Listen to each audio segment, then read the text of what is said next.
آپ نے ایک جو پوائنٹ ریز کیا ہے کہ عوام اور حکومت وقت کے درمیان جو گیپ ہے اس کو فل کرنا بڑا ضروری ہے۔ مسعود صاحب، یہی پوائنٹ میں آپ کی طرف لے کر آؤں گی۔ ایک تو یہ فرمائیے گا کہ اس گیپ کو کس طرح سے پر کیا جا سکتا ہے اور اس کے کیا فوائد حاصل ہو سکتے ہیں، ایک تو اس پر گفتگو کیجیے۔ دوسرا یہ بھی بتائیے کہ جوائنٹ ایکشن کمیٹی نے عوامی حقوق کے لیے آپ نے دیکھا کہ کتنے دعوے کیے تھے اور ساتھ ہی ساتھ ایک بیانیہ بھی جنریٹ کیا گیا تھا، لیکن آج ایک اہم گرفتاری جو ہے وہ عمل میں لائی جا چکی ہے آج کے وقت میں، تو کیا کہیں گے اب ان دعووں کی، اس بیانیے کی کیا قانونی حیثیت رہ جاتی ہے؟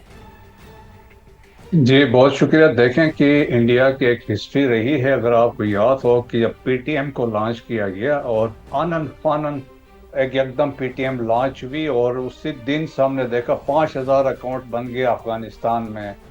منظور احمد محسود بکیم منظور پشتین، ایک ٹوپی بنائی گئی، وہ ٹوپی پہن کے آئے اور اس کے بعد وہ وائرل انہوں نے کی اور سوشل میں ان کا فیس بک، ویب سائٹ اور دوسرے جو آفیشیل پیج تھے وہ بمبئی سے چل رہے تھے۔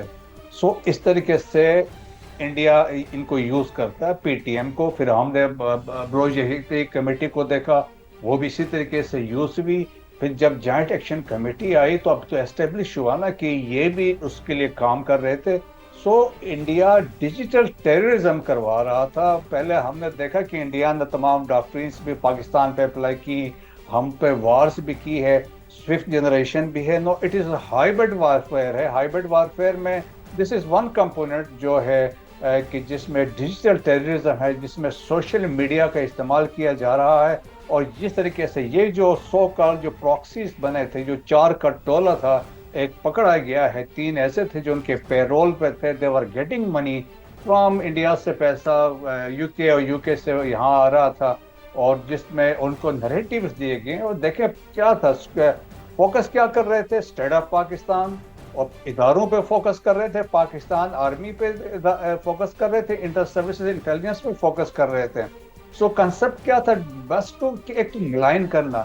جب آپ ڈیجیٹل اس کو پلیٹ فارم کو یوز کرتے ہیں اور جہاں اس کو بوسٹ کرنے کے لیے، جس طرح یہ لڑکا پکڑا گیا جو فیسیلیٹیٹر تھا، تو آپ اس میں کیا کرتے ہیں، you want to influence the public opinion, ایک ذہن سازی آپ کرتے ہیں۔ اور جس طریقے سے ہم نے دیکھا نا کہ ایک خبر تھی، اور خبر کو اگر آپ کو اس کو لاکھوں ویوز ملیں گے اور 100 کا جھوٹے بھی ملیں گے، تو جس نے فرسٹ ٹائم دیکھا تو اس کو تو امپریشن ملے گا یہ تو صحیح بات ہو رہی ہے۔ تو دیٹس وائی دیکھیں انڈیا کی ساری جو کہانی ہے، کنسپٹ ہے، that is based on Chanakya Kautilya کے جو کنسپٹ تھے 2400 سال پہلے انہوں نے کتاب لکھی تھی ارتھا شاسترا۔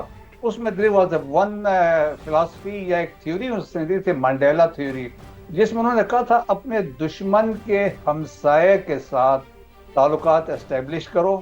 ہماری کیس میں افغانستان ہے۔ پھر انہوں نے کہا تھا ان کے ساتھ آپ اپنے جو تعلقات اس طرح اسٹیبلش کرو وہ آپ کے کام آئے۔ پھر ان کے تھرو آپ اپنے ایجنٹس کو انفلٹریٹ کریں، سیبوٹاج کریں، سائی وارفیئر کریں، تاکہ پھر پبلک اوپینین کو آپ کیش کریں۔ پھر آپ دیکھیں پھر وہ فالو کرتے ہیں جوزف گابلز کو بھی۔ جوزف گابلز نے یہ کہا تھا، if you tell a lie big enough and keep repeating it, eventually people will start believing it. اس پورے ڈیجیٹل ٹیررزم کا مقصد یہی ہے کہ میکسیمم ویوز کو شو کریں، لائکس شو کریں اور پبلک اوپینین کو انفلوئنس کریں۔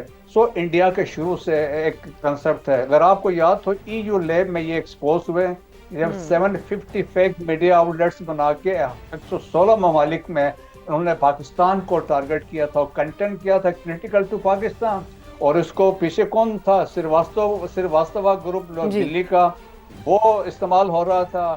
ANI دیکھیں جو سب سے بڑا نیوز ان کا ادارہ ہے انڈیا کا، ایشیا نیوز انٹرنیشنل، وہ basically in fake out let's say خبر بنا کے مین سٹریم میڈیا کو فیڈ کرا۔ دیکھیں یہ سارٹ آف ڈیجیٹل ٹیررزم جو کر رہے تھے اب ایکسپوز یہ ہوتے جا رہے ہیں۔ جس طریقے سے ہم نے ریسنٹلی ایک فخر درانی کا انٹرویو سنا، جس طریقے سے اس کو انہوں نے کوشش کی کہ یوز کریں، لیکن وہ انہوں نے ریئیکٹ کیا، پری ایمپٹ کیا اور اپنے ادارے کو آن بورڈ لیا۔ اس طرح کے واقعات ہوتے ہیں، لیکن یہ ہے کہ اویئرنیس کی ضرورت ہے۔ بالکل اویئرنیس کی ضرورت ہے، اور اس کے لیے ہمیں کیا کرنا ہوگا کہ یہ جو 2400 سال پرانی تھیوری ہے جس کے اوپر دشمن چل رہا ہے، اس نیریٹو کو کیسے بدلا جائے, کیسے کچلا جائے.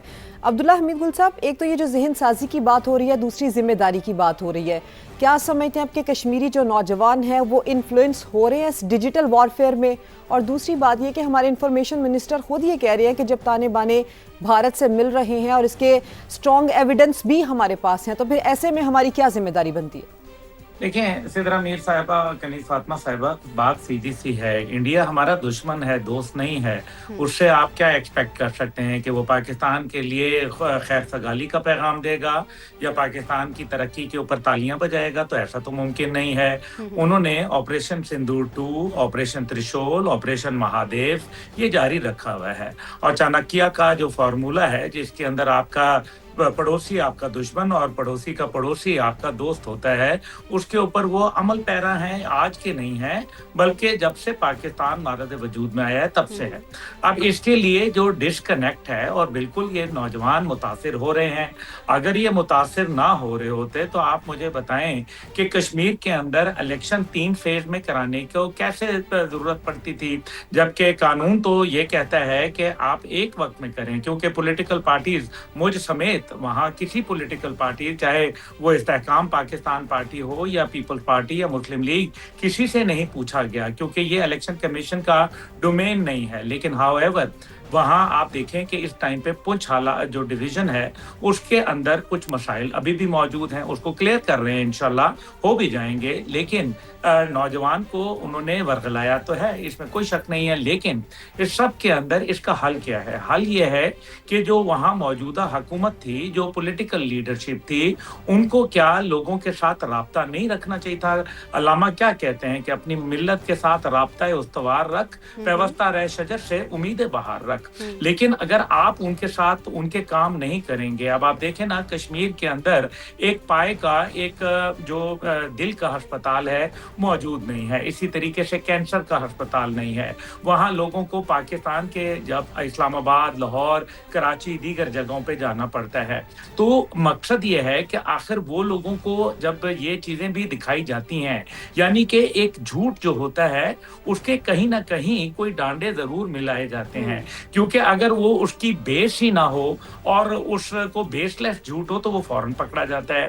اس میں کوئی شک نہیں ہے کہ ڈس انفو لیب ہو گیا یا باقی اس طریقے سے بھارت کے جتنے بھی اکاؤنٹس تھے وہ یہ کام کرتے ہیں. لیکن عبداللہ صاحب, ماضی میں ہم لوگوں نے دیکھا ہے کہ پاکستان نے جتنے بھی دہشت گردی کے تانے بانے ملتے ہیں وہ بھارت سے ملتے ہیں, کیسے فنڈنگ کی جاتی ہے, کن ٹولز کو یوٹیلائز کیا جاتا ہے فنڈنگ کے لیے, سب کچھ پاکستان نے اس کے اوپر تحقیقات کر کے, اور بھارت جب سالڈ قسم کے پروف جو ہے وہ سامنے آتے ہیں تو اس کو UN میں بھی پیش کیا گیا ہے. لیکن اس کے باوجود کوئی سنوائی نہیں ہوئی. کن فورم سے پاکستان کو رجوع کرنا چاہیے کہ اس کے اوپر بھی سنوائی ہو سکے؟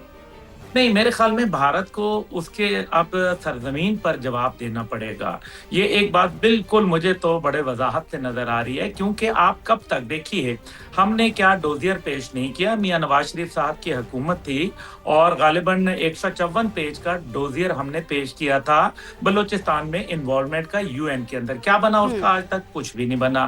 ہم یہ جتنی بھی چیزیں بات کر رہے ہیں سب ثبوت اور شواہد کے ساتھ بات کر رہے ہیں, لیکن کیا بنا اس کا؟ دنیا کوئی نہیں. کیا پاکستان کے پانی کے حوالے سے, جس کے اوپر ڈونلڈ ٹرمپ نے یہ کہا تھا کہ پانی کا مسئلہ میں حل کراؤں گا, کیا امریکہ کے اندر انہوں نے بھارتی سفیر کو بلا کے پانی پہ احتجاج تک ریکارڈ کیا؟ تو اس کا جواب ہے نفی میں, بلکہ الٹا بھارت کے ساتھ 10 سالہ دفاعی ڈیل کر لی. اسی طریقے سے ہم دیکھتے ہیں کہ جو بھی معاملات ہیں, یورپین یونین ہے تو وہ زبانی کلامی دہشت گردی کے خلاف پاکستان کی تعریفیں کرتے ہیں, لیکن جب G7 کا وہاں اجلاس ہوتا ہے تو وہ مقبوضہ کشمیر کے اندر, جو کہ ایکچولی غلط ہے, کیونکہ جب تک کہ وہ ایک ڈسپیوٹڈ ٹیریٹری ہے آپ وہاں کیسے ایک اجلاس منعقد کر لیتے ہیں. لیکن وہاں لیڈرشپ گئی اور اس اجلاس کے اندر بیٹھی, اور یورپین یونین نے ڈیل آف دا سینچری ان کے ساتھ سائن کی, ان کے ساتھ تجارتی معاہدے سائن کیے, اور ایک طرف وہاں اقلیتوں کا ستیہ ناش کر کے رکھ دیا. خود یورپین یونین کی رپورٹس موجود ہیں, امریکن رپورٹس موجود ہیں. ابھی امریکہ کے